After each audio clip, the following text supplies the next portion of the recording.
Okay, we are recording. Thank you. Thank you. All right, Okay. Ruby. And I just want to remind Ruby and Tara and everyone, we're not talking names, we're talking scenarios and ages. But at any point, if you need us to stop, clarify, please jump in. I know you guys aren't shy, ask questions, because sometimes we talk in our lingo and our acronyms, and just stop us. Okay. So Tara and Ruby both are team managers for Escambia County Case Management. So they together they cover our entire Escambia County, which is our largest in our First Circuit with population and of course geography. So I don't know where you want to start. You want to just let Tara go ahead and jump in and start talking about her transports for this weekend, if that works for y'all. Sure. And Ruby, That would just be for great. your sake, I wanted to let you know that we were recording this. I think we started talking about that before you jumped on. Okay, I just didn't want you to get caught off guard. All right, Tara. Hey Okay, Tara, how you doing? I'm good. I am going to start with, actually, I'm going to start with Thursday of last week. And I'm just going to tell about one situation that I have for Thursday because it's something that's coming up more and more that we normally don't have, but it's something that I want to throw out there. Okay. So on last Thursday, um, we had to send two staff. They left at 3 a.m. in the morning. This was planned, but we sent two staff at 3 a.m. in the morning to Tallahassee to pick up an 11-year-old child. We had to transport that 11-year-old child to a dental consultation in Jacksonville because the home won't travel that far with the kids, and there's not a more local location, and that tends to be something that's coming up more often for us, where we're going to pick up kids out of area and take them to appointments. So we took this child to a 10 a.m. appointment in Jacksonville for a dental consultation, which probably lasted 30 minutes, not even a full hour. Then we had to take that child back to Tallahassee. We got the child lunch, of course. We got the child something to eat because of how long we had the kid. Took the child back to Tallahassee, and the staff returned to Pensacola around 6 p.m., but they started their day at 3 in the morning. A question for you. When we were speaking to the last case manager last week, they mentioned that situations like this, where you have a child that's out of area, but they are handled by your department or one of the four departments that's handled by LifeView, they were saying that that's happening about 10 to 20% of the time. Do you feel like in your county, is that an accurate representation? Like 10 to 20% of the time, the children are outside of the area and you have to travel outside of your county in order to grab them, transport them, or do something like that? Yes, and I might even would say a little more than 20%. But yes, that is Wow. accurate. What Yeah, would you say? 30%? I probably would go with 30%. We're not getting a lot of placements of our children in our area. And even the counties that's next to us, like I think maybe it's Escambia and Santa Rosa right now, we're getting a lot of placements that sometimes even out of circuit. For our circuit, we're considered Escambia, Santa Rosa, Okaloosa, and Walton. So at this point, our kids being placed in any of those areas, we consider to be good at this point because we're getting a lot of our kids that are placed outside of those areas and being placed in Tallahassee.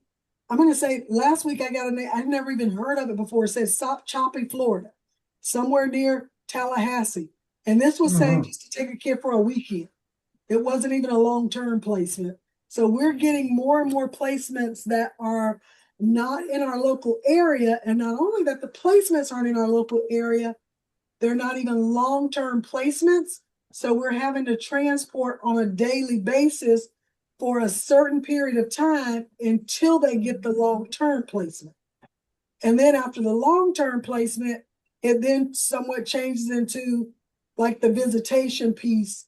And I will say for me right now, last week, we kind of fell out of the daily. So what I'm going to really tell you guys about is some visitations, honestly. But for our norm, the last 8 weeks, my teams have been picking kids up almost daily. But I'm actually not going to even tell you guys about that because just the end of last week, we've gotten a break from that for a bit. Not sure how long it's going to last. Well, let me jump in. With I think it was the 25-30%, we were also looked at it from a circuit-wide perspective, and about 30%, 25 to 30% of our children are placed outside our circuit. So we're looking at outside of our circuit, which is our 4-county. But also, too, we have the process is if you have a child placed outside your circuit, you request out-of-county supervision. So that could take it could take a bit of time, or like Tara just mentioned, maybe they are not going to transport the child for that distance. But that is the process to request out-of-county services to help with the transport, seeing the children and things like that. So that may have been where 25-30% came from as well. But Okay. Well, I have a question for you. And so the reason why this is happening is because you can't find foster parents in the area, and so you're having to go outside the network. Is that usually what's happening? Yes, the lead agency is Northwest Florida Health Network. They're the ones that contract directly with DCF. And they are responsible for recruiting foster parents, licensing foster parents, and placement of our children. And they cover anywhere, they call it Pensacola to Perry. So we are seeing more and more of our children placed outside of our circuit, more outside of our area, since they started with the placements for whatever reason. I just clarify something really quick. Go ahead. So so what I'm understanding is that you don't have like the resources and connections to like ask somebody to meet you halfway from the out of state issues. We can ask, but oftentimes those other, like even like Liam was explaining, like we can request courtesy supervision. Say we got a kid in like the kid that's in Tallahassee. Yeah. That child has courtesy supervision, somebody who see him. But that courtesy worker is like, I'm not going to drive that child to Jacksonville to an appointment. So that's then placed back on the primary assigned workers in order to complete those. Some of the kids that we have placed out of area, like in Okaloosa, Leon County, we have people who see those kids for their monthly visits. But when these children are ordered visits with their parents, those providers are like, we don't have the ability to meet you or transport your kids for visits. So our staff now then are having to go pick those kids up in those areas and either bring them back to this area for a visit, or if parents are, if we don't have safety concerns and it's appropriate that we're able to transport them, we'll transport a parent to those areas. So we're doing a lot of the transporting because the other counties don't have the ability to help with us to transport. Okay, so it's like only you guys have the resources to like go that far to take care of the kids. I got you.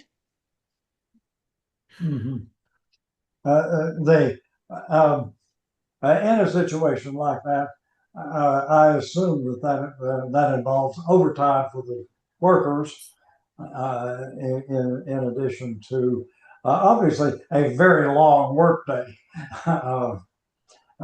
in which they do really two things: drive and wait. Two primary things.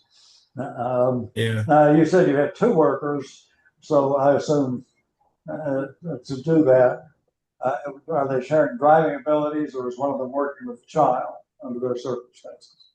Yes. When we send We try, if we're sending people for a certain distance, to send more than one staff, so it's not just one person and they can rotate with driving. One staff can address issues that the children may have during that transport, just to help each other if somebody gets tired and it turns into longer. Because we have some transports that even turn longer than what they expected when they initially left for the transport. Gotcha. So, question for you, Tara. Do you find that you are struggling to find staff to make these types of trips, or do you have, adequate staffing for that?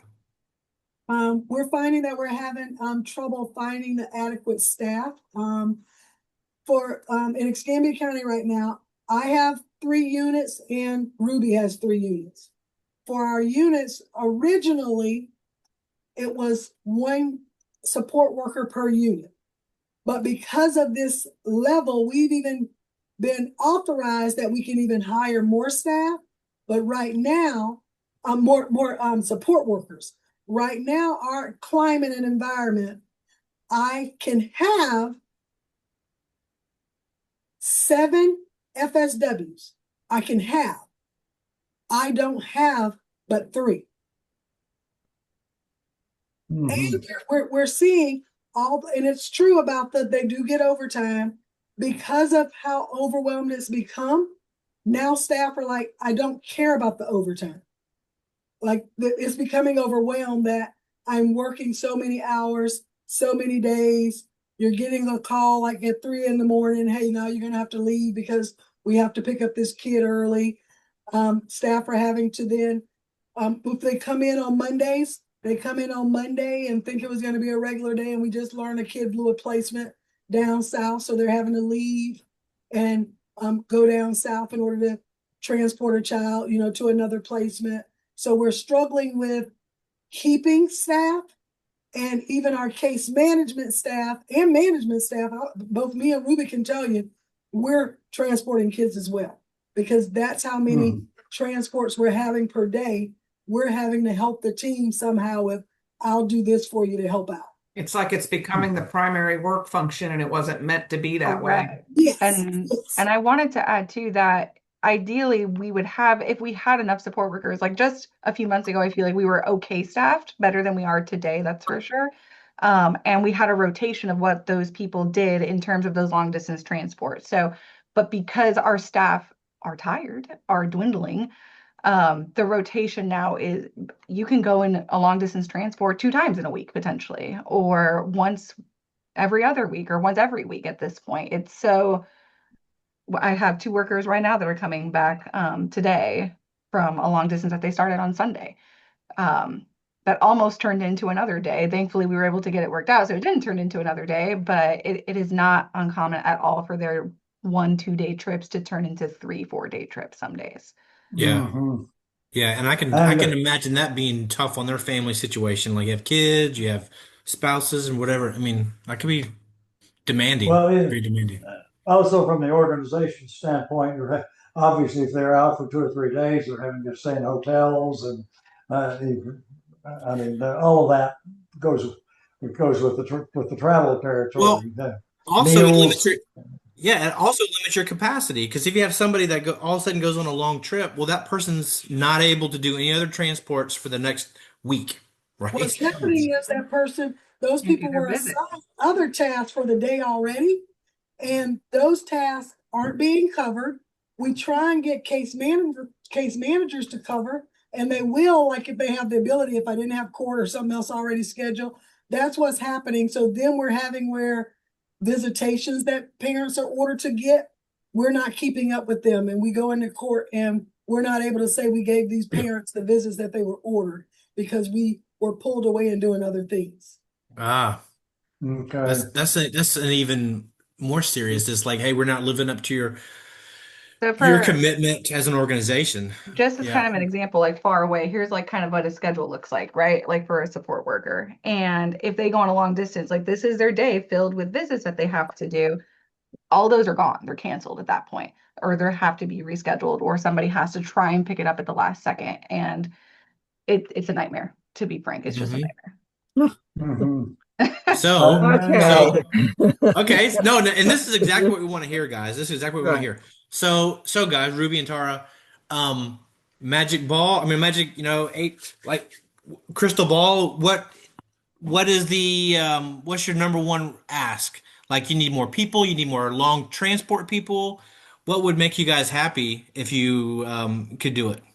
I think more people and more long distance transport people. Mhm. It seems like it's like a domino effect. The long transport, even though it's only 30%, but that ends up affecting And all the other responsibilities and tasks in the organization, and then it ends up you not achieving those objectives, those responsibilities. it almost seems like you need to hire, if you can, you need to hire some people whose primary responsibility is to drive. So we tried that. Yeah, And okay. that is essentially what we tried. And unfortunately, especially I can't speak for the other counties, but because I know other counties I think have been able to implement that better than we have, but because of our volume and the amount of people we serve here, those people just end up doing visits at that point because we have so many visits that need to be covered. Yeah, okay. Okay. The uh,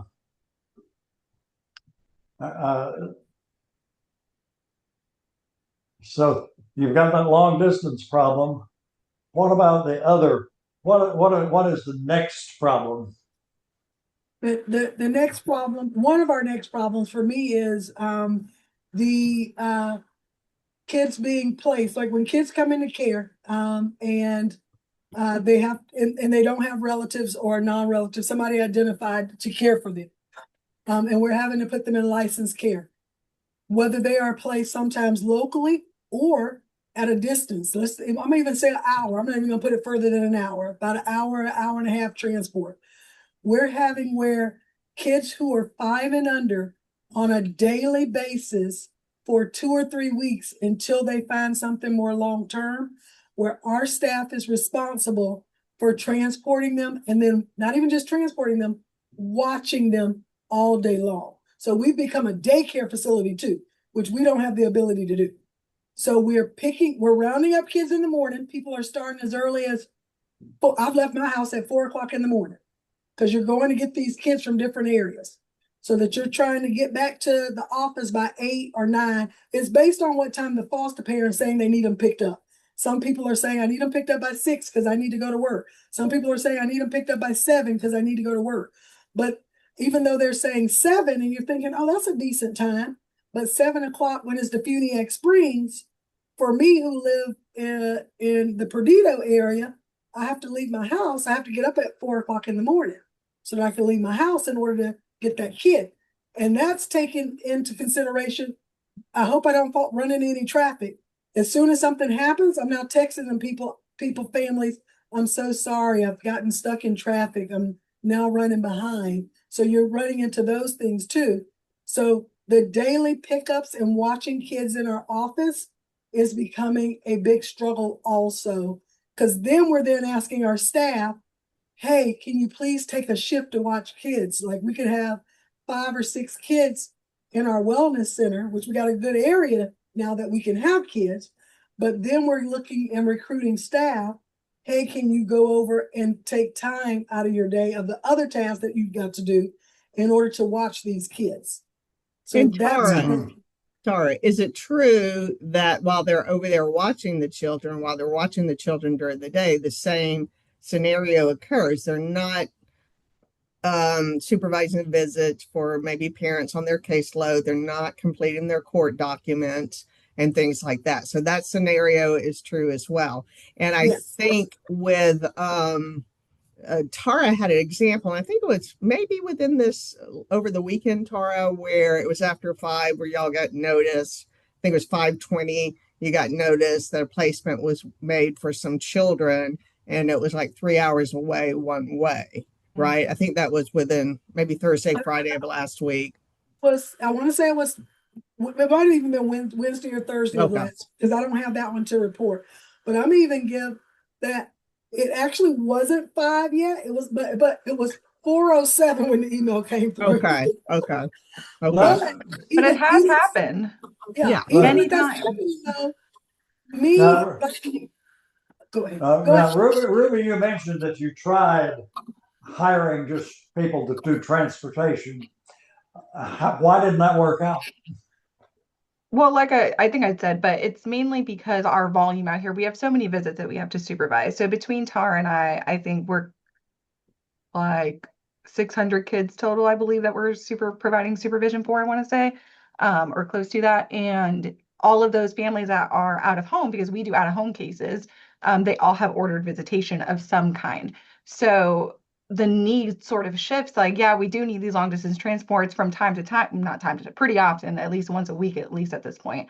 But the one of the greater needs is really trying to get our parents their visits, their court ordered visits, and making sure that we're meeting those expectations. So it's real. So it's the local transportation that's constant. I mean, in the circuit, yeah, sure. Like wherever our kids are, we go to them, we pick them up for those visits. So it could be within our circuit. It could be kind of like Tara said, Panama City, Tallahassee, potentially. It just kind of depends. Mm-hmm. So what's happening is if you hire a person you're strictly for a long distance transport, that varies. We can have a week where there were 3, and you can get away with a week where there's 0 or 1. Lately, we've been having, I want to say the last few months, it's been at least 1 a week. But there's times where they wouldn't have as much to do. So what happens is those people are then getting scheduled with, hey, we got all of these visits. So they're getting scheduled with visits to make up that other time. So then now when people are getting scheduled for these distance trips, what we tried to do was, because we're having so many, say we had eight people.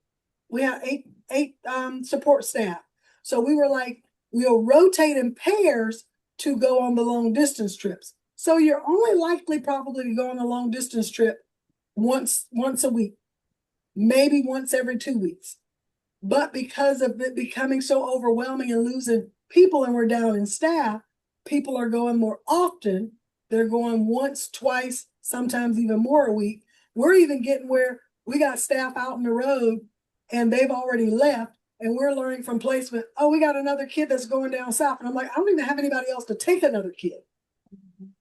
But they're wanting to try and see another kid. And I'm like, I have no more staff left. I have to, and that's where Lynn's coming up when we're saying, last week, I have nobody to take a kid. You got to find them a local placement. And they're like, we don't have anything. Well, you're going to have to find something. And from what you're saying, you don't do the placement. There's another contractor that does the placement. So they're not taking what your situation is into consideration when they do that. Yes. Yeah. Well, we're getting these placements that, like when I got the Soft Chopping Florida, and I learned it's like the worker put it in her GPS at the daycare with the kids, and she said it's 3 hours and 30 minutes, I think, away. So we're like, okay, it's somewhere near Tallahassee area. We know that.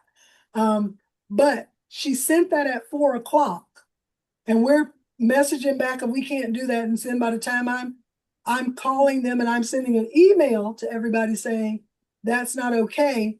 And it's, well, that's what we got, and we told you before 5. But these people have been working since 7:00 this morning. I can't send them on another 6 hour. And look, that's even more than that, because when you're talking about getting kids and getting their items, getting them somewhere situated, you're talking about another 8-hour trip, even though you're just thinking it's 3 hours away. It sounds like you need some kind of it almost sounds like you need your own version of Lyft or something along those lines, because you need some kind of shared but flexible resource. Yes. Yes. Or the struggle is, because I even thought, I was like, we need like different shifts. We need to hire like a 7 to 3, a 3 to 11. But then what you have is when you hire people in those shifts, then you have those downtimes of, wait, I didn't have anything. So it's like that catch-22 of, yes, that's what we need, or even go to 12 hours. Everybody work 12 hours. You work 6 a.m. to 6 p.m. and 6 p.m. to 6 a.m. Something like that is what we need. Mm-hmm. Okay. So fundamentally, there's a personnel shortage and not a shortage of need for transportation. In fact, a rising need for it. Yes. Yes. Which then affects case managers when they have to do other tasks, and then we have them leaving also because I can't get my work done because I'm watching kids all day, and things that I'm required to do for court, and that I'm showing up and I'm not getting the required tasks done because I'm watching kids, picking up, transporting, so I'm not able to do what I'm, hired to do. Mm-hmm. Is part of the problem even at full staff, you don't really have enough people? When we're in this climate that we're in right now, yes. Like normally us being fully staffed, and it's like, oh, okay, everybody's able to get their task done. But to me, the reason being fully staffed right now isn't productive is because of the issues we have with placement. Right.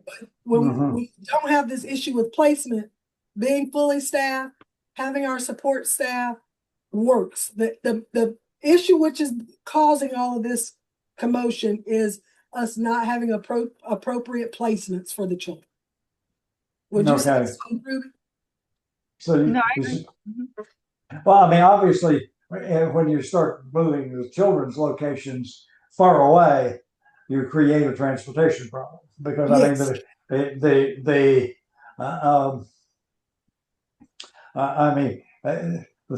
The fundamental definition involved in transportation is it's a derived demand. You have some person or something that is in one place and you want it to be in another. I mean, it's that fundamental. And when you're taking people and going, okay, we're going to now place this child 3.5 hours away, or maybe more than that.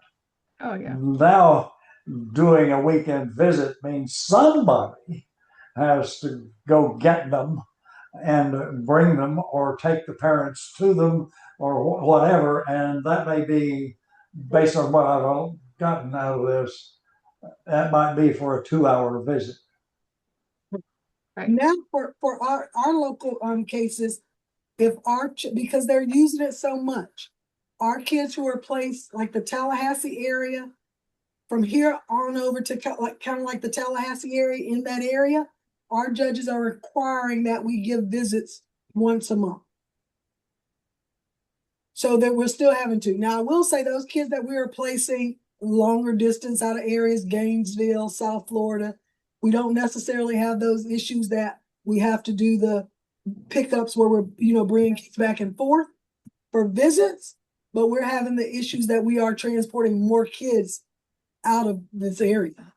And typically those kids leaving the area are teenagers. So me and Tara talk about a lot how we kind of have the opposite issue of each other. She tends to have a lot of the littles disrupted and sees them in office a lot, whereas I'm the one causing all of the long distance transports because all of my teens are disrupting constantly.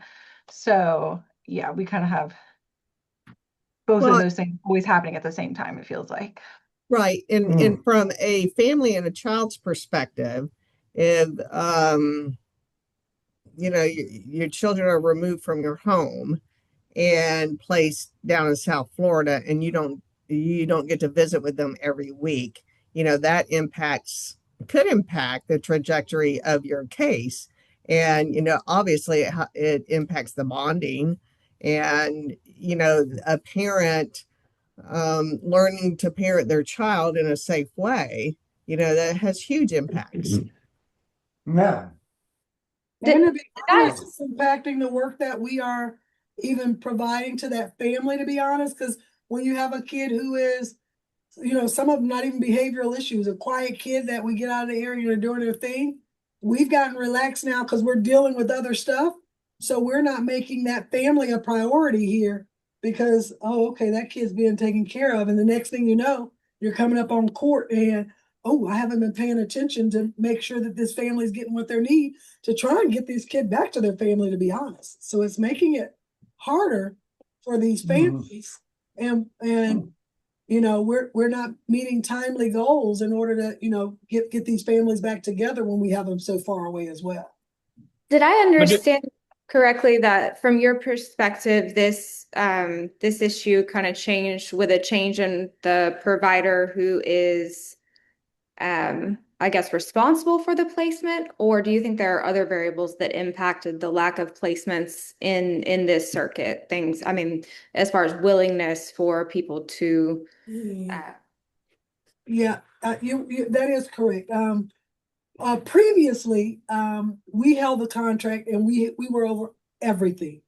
Now, did we go through a period where placements were difficult? Yes, but we placed our kids locally. Kids who tended to go further distance were kids who were behavioral issues and had blown placements. We weren't traveling as much.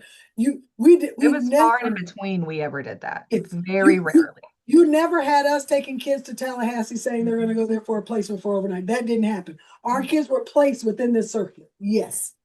Period. With the change, and now someone else is over placement. Number one, they're over, I guess, a larger area, so they have more access to different placements. So they're losing placements in our area, so they're utilizing a lot of their Tallahassee, going further, but it doesn't benefit putting kids in Panama City.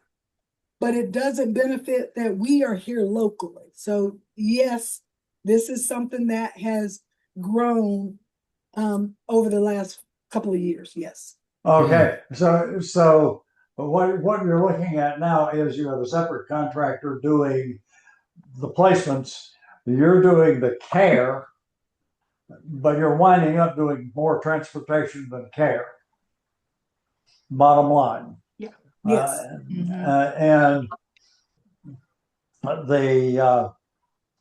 and that is a contract with the state.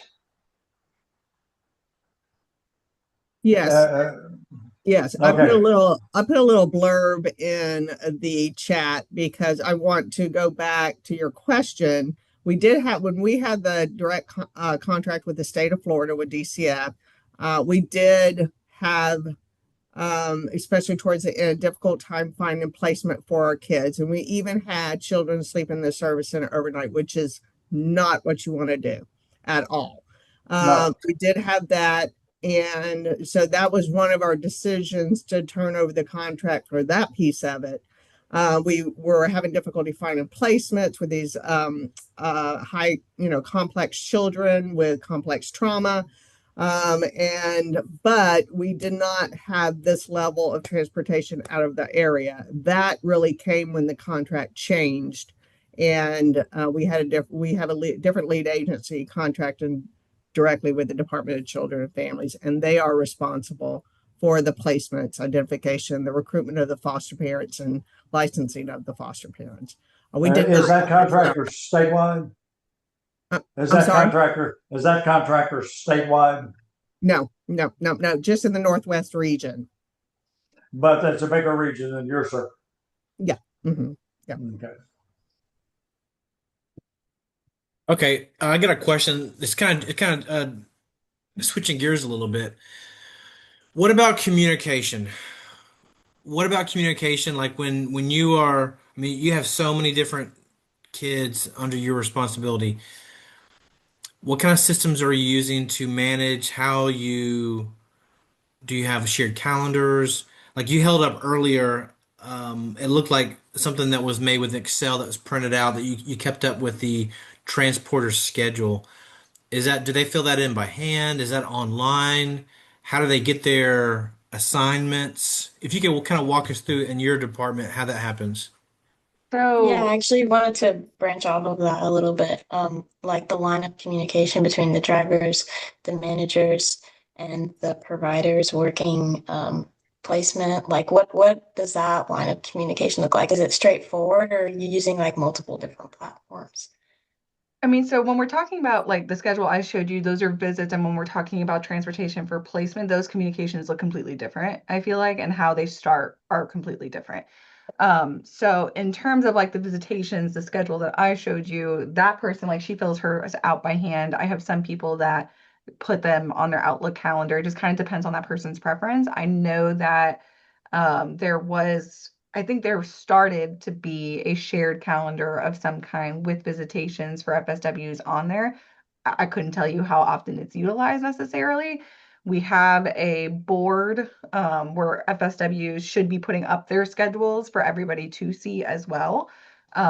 It's not often that those are necessarily updated or that the person's most recent schedule is up there. And in order for something to get onto like an FSW schedule, usually the case manager who has a visit need will then fill out a referral for all the details of like what needs for the visits, where the addresses are, how often, all that good stuff. That usually will go to the supervisor, and then kind of from there they kind of determine where it fits into the schedule, if it can fit into the schedule. And as far as placement goes, um, it just depends. I feel like there isn't really like a clean, uniform way that it happens every single time. So I know, for example, for the most part for my team, I feel like placement workers more often than they should probably reach out to me directly. And I think that's just quite frankly because I answer the phone, to be honest, compared to my other people who are just more in the field or in meetings or doing other things. So they tend to get a faster response from me than they do from my team that are busy doing things. And then usually from there, I kind of will cascade it, or I tell them like they're about to finish this meeting. Can you get with them and share this information? For people on the road, um, I typically, my people will communicate with me directly, even after hours if needed, because we check in, make sure that they made it to where they needed to go safely, all that good stuff. But yeah, there's no clean, uniform way that the placement communication occurs, which has been an issue for sure, has created issues. And I want to add to what Ruby's saying. I agree with what Ruby's saying. How placement does kind of share initially say that they've identified a placement. They send an email. But what one of our frustrations is also with that is, like Ruby was saying, workers are in the field. They could be out doing home visits. They could be in court. They've sent this just email to say, thank you, Mr. and Mrs. Jones, for accepting little Jimmy into your home. Drop off can be within the next 30 minutes and give you this address. Or it'll be after 5 o'clock and they'll say drop off is at 5 p.m. Well, you told me after 5. But then they'll then say later, when say the kid isn't there at that time that the person wanted, well, we told you 5 p.m. Well, you told me at 5:15, or you sent me an email at 4 o'clock and I'm not even in the office. I'm not with the kid. And okay. So those types of things where I didn't even get it yet. It could be 2 or 3 hours before I even notice what you sent me, because our workers are out in the field working. And to add even like an extra layer of complication sometimes to that, especially like I have to deal with it a lot lately with a lot of my teens disrupting. When they're going to these group homes require us to fill out these like 80-page packets before they go there, filling out just a bunch of information. So that's also like another piece that kind of has to happen, where I don't know how many times in the last month or so and that's a whole other issue, but where I've had to pick up the phone at like 10 o'clock saying, hey, they don't have this packet, they don't have this piece of paper, they don't have this. And I'm just in my bed trying to get them the piece of paper as fast as I can, so that way my people can drop this kid off and go. So, and that's also been an issue where sometimes placement isn't sending us that information timely. So that way we have enough time to fill out the packet before people are in the field, at home, what have you. So that's just is DCF doing anything about this? I can't answer that. You don't work for DCF, so I'm not sure. Yeah. Well, I think they're throughout the years, and I have been in child welfare and child protection, so has Tara, about 35 years, and it circles as far as having enough foster homes, having the right kind of foster homes. And, we don't communicate directly with DCF as far as our placement concerns or the placement issues. We would imagine that DCF and our lead agency are having those conversations. So, the good news is we do not have children sleeping in the service centers. That's one of the big pieces that DCF does not want to see happen. No. They, from what we understand in different conversations across the state, that this drop off and pick up, foster parents requiring drop off and pick up or just watching them overnight is becoming more of a statewide issue than just local. Because my understanding, to become a foster parent, you're committed to the child. You're committed to caring for the child as if they're your own, working with the parents. So that does not mean overnight, and then someone else can pick up the child and drop them off about 9-10 o'clock at night. So is DCF doing anything about it? I would imagine they are. They're having those high level conversations. They're very much aware that there is, we call them, more children with complex needs across the state that doesn't fit into a certain criteria. So you may have a child that would qualify for APD services, but doesn't for whatever reason, or they have mental health, APD, as well as substance use, and then you have dependency. So all of those agencies trying to work together to find the appropriate service for this child. Unfortunately, we have a lot of younger children that are moving from place to place to place, so they're being traumatized. Yet again. Who requires that level of paperwork that you're talking about? Why would it be page after page after page after page as opposed to a form? Because I think it encompasses a lot of different things. So usually it kind of provides information regarding like their demographics, any allergies, people they're allowed to have contact with, a slew of releases of information that we have to sign for things, permissions for them to do like activities, and it just kind of depends. There's all kind, and I will say the packets tend to be pretty redundant. I mean, I don't know about you, Tara. I don't know how many times I'll fill out the same thing over and over in one of those packets. I feel like so. I don't know who makes the rules there. I will say every home is different. Not all of them have the same packet. So one home may only have like a packet that's 10 pages, 5 pages, and then another home will have a packet that's 80 pages. So it just sort of depends on the home. So it's not something that can be done one time and attached in some way to the child. In fact, I would love that. Because different placements have their own different forms. So nope, it's not like one packet. And what we're starting to see too is, in general, is placements now. I don't remember it being this way. Kids are getting the option. They're asking kids if they want to go to placements. So you're getting teenagers who, hey, would you like to come here? And if the kid says no, oh, okay, well, they don't have to come. We went to take a child to his placement last night, and because he wouldn't sign the paperwork, he's 16 years old, he couldn't stay. We had to bring him back to the office. I mean, I can see that from two sides. Like one, maybe you don't have the option. There's nobody else, right? But then also, what if they have a bad feeling about it and it's not a good fit? I think I would want them to have that right, but I can see it from both sides, I can also see it from the standpoint of a foster parent not wanting to take a child who doesn't want to be there for 16 years old. Yeah. And I do understand that for foster parents, but for our group homes, I in the state, like the judges, they're ordered into care. So there's some choices that the kids don't get. You don't get to pick where you go.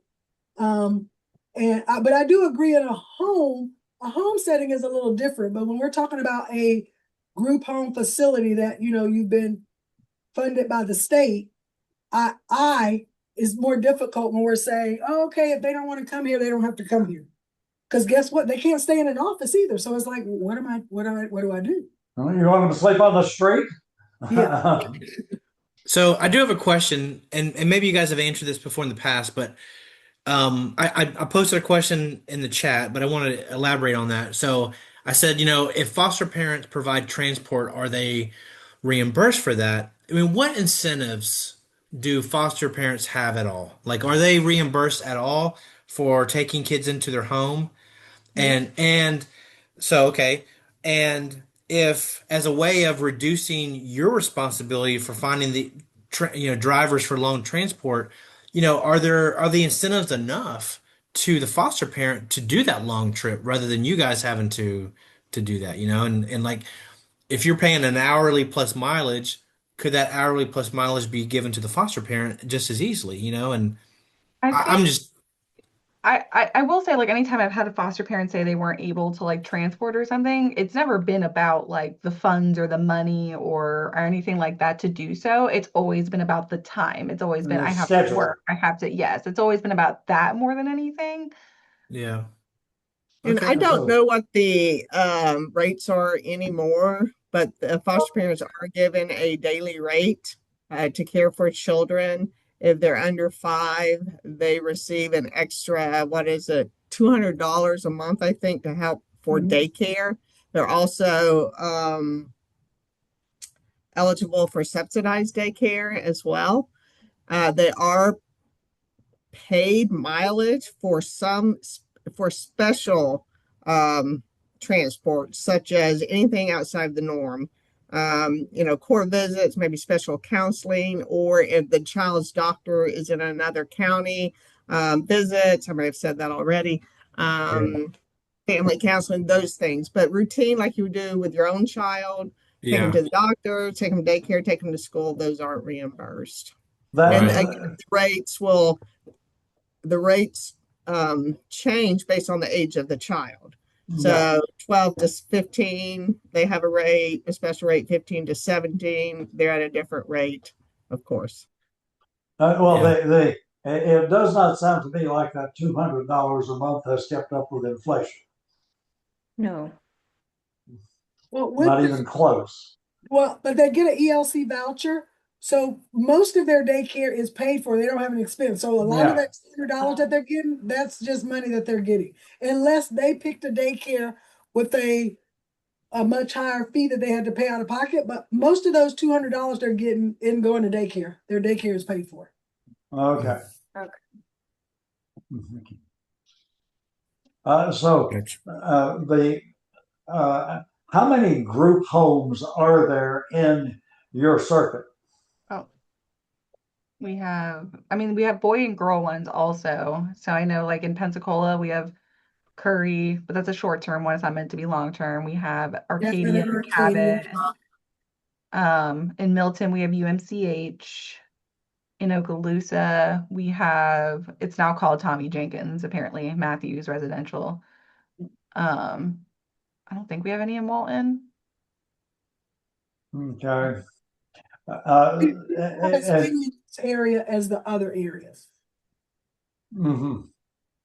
Okay. I will say too, for the state, we want more foster parents than like group home settings. Right. Yes. Right. What I'm wondering about is the degree to which the group home can be used as call it a transportation hub. Yeah. Okay. Gotcha.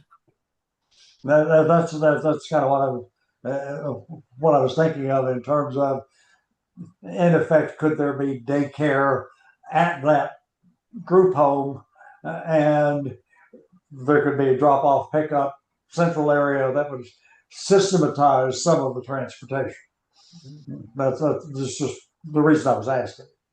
And I think a lot of agencies, even the group homes and all, are struggling since COVID, like many agencies as well. Because you even get from our even local group homes where our kids are there, we get calls sometimes of we don't have, like, say a kid went to detention, we would get calls and say, hey, the kid's being released. We don't have a staff member to go get them. But they're calling us, like, we'll take them back, but we need somebody to go get them and bring them back to the group home. So they're struggling too. But everything always goes back to case management, that we're then responsible for getting the kids and getting them back to their places. So I do have a question. It sounds like you guys, each of your teams have your own drivers and transporters, We right? have Kind of. assigned FSWs to each unit. Yeah. or someone who So, doesn't have any right now. But and I guess my question is, if you had like a long transport that needed to be done, but you didn't have any available drivers, could you reach out to another team or could you reach out to like another county and say, hey, do you have anybody that can do a long drive? And do you do that to use their resources? Do you share resources, I guess, across for your different teams and your different counties? We do share, but Escambia truly is the largest. So most times they have those transports as well. And within Escambia, we tend to be able to rotate better than most of the other areas, to be honest. Because even though we're saying we're short, we tend to still have more than the other areas because of how large we are.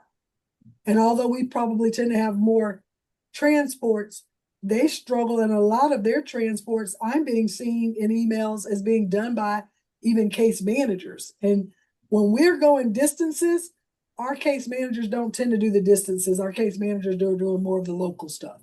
But I'm saying those other areas, they're even having to use case managers because of they have much smaller. Yeah, right. Well, I mean, I would assume that the other counties are more spread out. I mean, you're concentrated, I would think, very much in Pensacola, although I imagine you have some all the way up to Century. But we're definitely working together. Like when we're getting kids, say, placed in the same home for these overnight placements, we're learning that a lot of times we might not realize it until we get there. And when we show up, we realize there's another kid from another county in this home, and that kid got to be picked up too. So we'll work with each other and say, hey, if these kids are going to the same home, how about we transport them in either for the whole day? You know, we do this morning and afternoon, and you do the next day, or we'll do the afternoons, you do the mornings. Yes, we do try in our circuit to work together.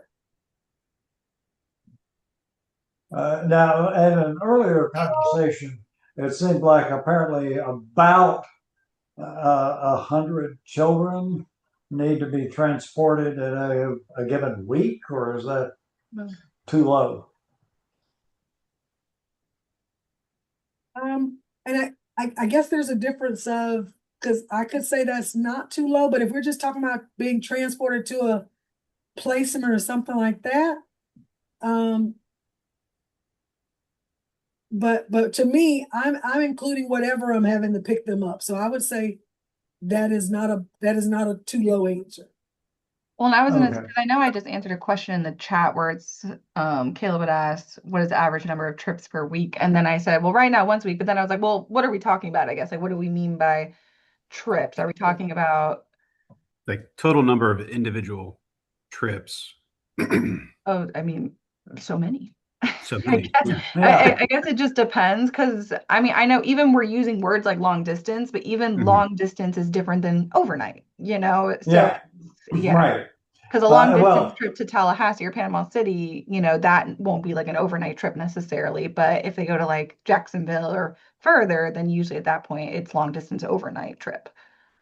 So, well, categorically, it's like somebody is, let's say, picking up a child at a foster parent's house and taking them to school or daycare, and then at some point returning them to the foster parent's house, or the foster parents doing that. We're doing that, and not only just picking them up and taking them to like a school or a daycare to help them in that way, we're also picking them up and taking them to visit with their parents and taking them back to those right. So, well, I'm looking at the idea of these are very much tied to what a child, and that is, and they're time constrained, i.e., I have to pick up the child at this time because the foster parent is going to leave for work. The child then needs to be taken to school, and then at school, and that has a time window. And then there's a pickup time at school, and then perhaps they go from school to daycare, and then from daycare back to the foster home. That's all for one kid. Now, that's one category of transportation that somehow needs to be dealt with, if I've got it, if I understand it correctly. Okay, I got it. Like, I tried to write some of mine down for my unit. My units, I might have even missed any. I'm counting on Friday, my units had 8, where we did 8 pickups of kids and like facilitated a visit or some sort of that. 8 on Friday. Mm-hmm. Okay. That's just for visits. Yeah, facilitated a visit or whatever it may be, and then took them back to wherever that area is. Some of those pickups was local, some of those pickups weren't local. Yeah.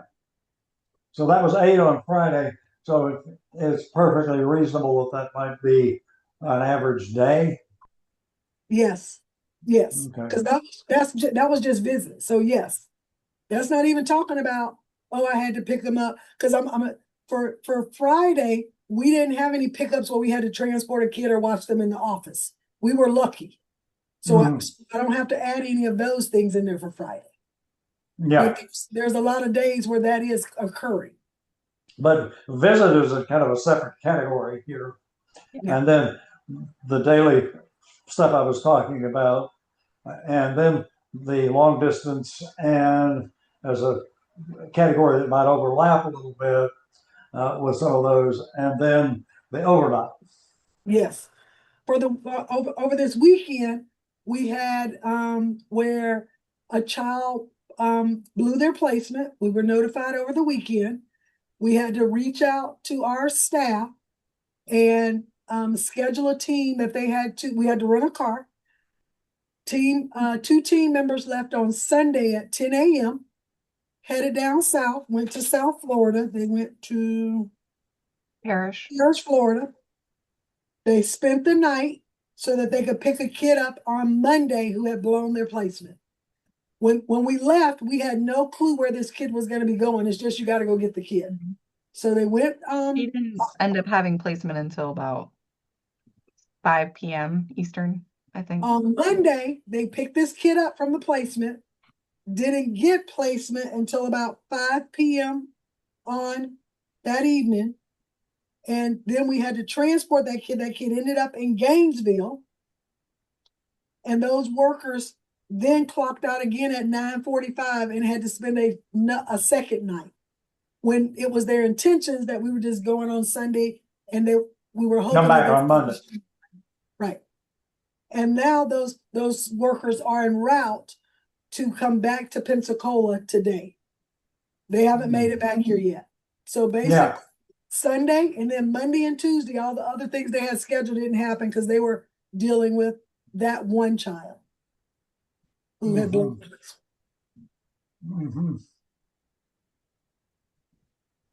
And sometimes the FSWs come back and they'll ask for the next day off some days, and I give it to them, usually, honestly, because I don't blame you. Take that day off. Please don't leave me. Yeah.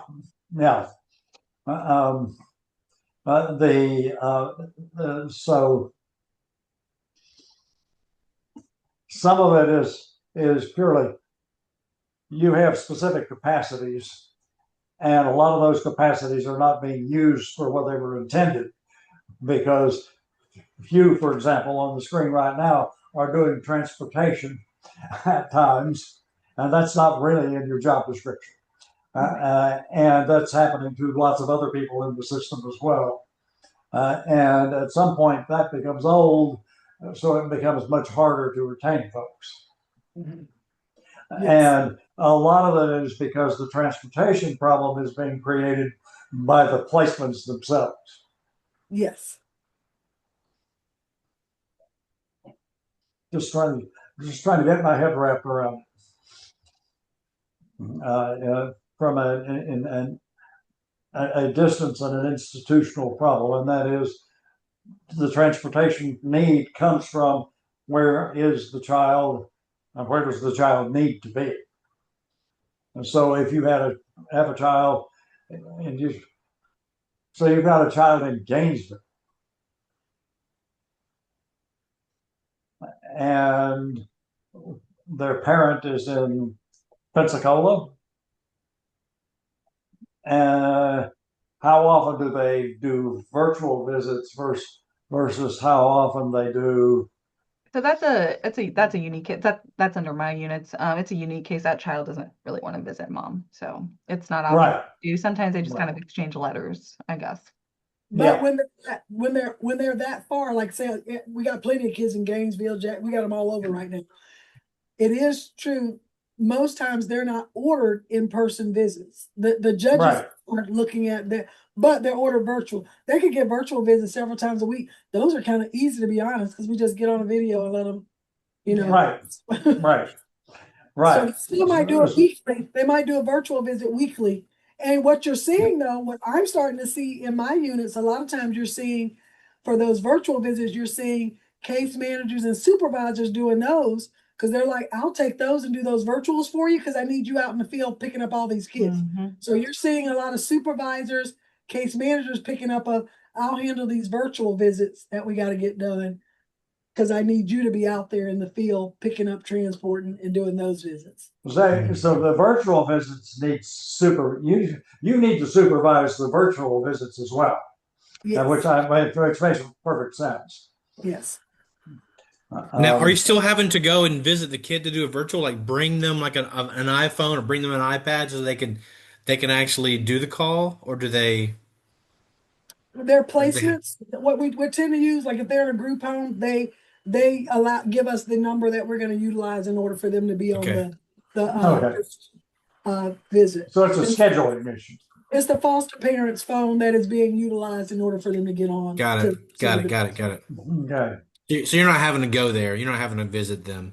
Now, every once in a blue moon, we have some kids who are maybe what I'm saying, closer in this area, and they've been ordered a virtual visit for whatever reason, like they can't have that. There are some foster parents who don't want to be involved. Locally, yes, our staff are sometimes driving out, getting kids, putting them in their vehicle so that they can be on a virtual visit. Yes. Yeah, I can see that happening. Yeah, for sure. Yeah. But then oftentimes you do have some people who are willing to, caregivers who are willing to get on those visits. They want us to be there to supervise, but they're okay with, being on there with the kid. Yeah. Okay. But I think this gives us a pretty profound view of the nature of the problem. I'm not sure it gives us a profound view of the nature of the solution. So I do want to ask a question. I know we're in a bunch of mixed company, but how do you feel the culture is for LifeView, for the transporters? I know you talked about people kind of getting burned out, but that wouldn't necessarily have to be like they're disgruntled with the organization or anything. Is morale good right now? Is it bad? What do you think? I mean, with each other, amongst each other, I think it's good. But I think, I'm going to be honest when I say this right now. Yeah, we want to hear it. Definitely for right now, the morale and what our staff feel for the contractor provider, Northwest Florida, is not good at all. They feel they're not supported. They feel they don't care. They feel they are targeting and doing things to make us fail. That is what the morale is right now. And I know sometimes in general, people are like, being very honest, I've heard people also like on the ground here wanting to, point fingers at our upper leadership, like FFN upper leadership. But I mean, and I'm sure Tara's doing the same thing, but I tell them all the time, I promise you, everybody has eyes on the situation and we're all trying our best. And I think they hear us and I think they believe us when we say that. I think, especially between Tara and I think we have very excellent trust with our people. So I think they believe us when they tell us when we tell them those things. But it doesn't help always, it's still exhausting. It's tiring. It's exhausting for us to have to ask our people to do these things week in and week out. No, well, it is. Who do your people feel like is failing them, in effect, not providing them that support? I mean, I could say very honestly, I mean, I won't make you record an yeah. answer. Those are tough questions. Yes, we are Yeah, recording you're asking me too. a Well, question. is it, because sometimes people feel like it's a corporate, the people at the top, they're making corporate decisions. They're not down in the trenches. And I've been there before. If they're not down in the trenches, they don't know Yeah. what it's like to fight those daily battles. And so maybe there's a And that's disconnect between often, you that's and what we corporate. hear a lot. That They, is they honestly do something we think that. hear. And I think some people too see like it didn't used to be that way, like we had more. So I don't think they realize too that we don't have the authority that we once had either. Right. So when we're saying it, hey, they know they're taking that information up. Well, why nothing's changed for them? If they feel if our leadership, like if Corey and Lynn has told Northwest Florida what this issue is, why is it not different? That's what they feel. And I agree. I think it is definitely a big shift being once upon a time a lead agency versus now, and having to I know I constantly have to remind my staff of that. Like it's different now. Like we don't have a magic wand to wave these things. Corey, our boss, whatever, he can't just give Bobby a call and say, I'm going to change all this. We need to change it. It's not how that works. Yeah. And change takes time. And that's what I try to remind my people. Yeah. I have a former MBA student who was a child advocacy lawyer with the state. I think I'm going to get back in touch with her, and because she has left here and gone to Tallahassee. I'll be interested in seeing if she has anything to say about this. Well, for our faculty, any other information you need for our students? Any other questions? And Lynn, I think you've been, hopefully, I know they had that spreadsheet. You were probably trying to keep up with that to input some of that stuff. I know at some point we wanted to get that, I think, to Dr. LeMay, so his class could maybe analyze it and see if they could forecast based on some of that data. Yeah. Any data you've got that you're willing to share and can reasonably share. Like I say, I have 33 graduate students who are really a bunch of very bright people. And we have 6 teams. So they're going to be working on this. They're going to get a chance to look at this along with and try to build on the work that Lily, Destiny, and Caleb have been doing. And by the way, we appreciate your continuing with this beyond the class. This is important stuff, and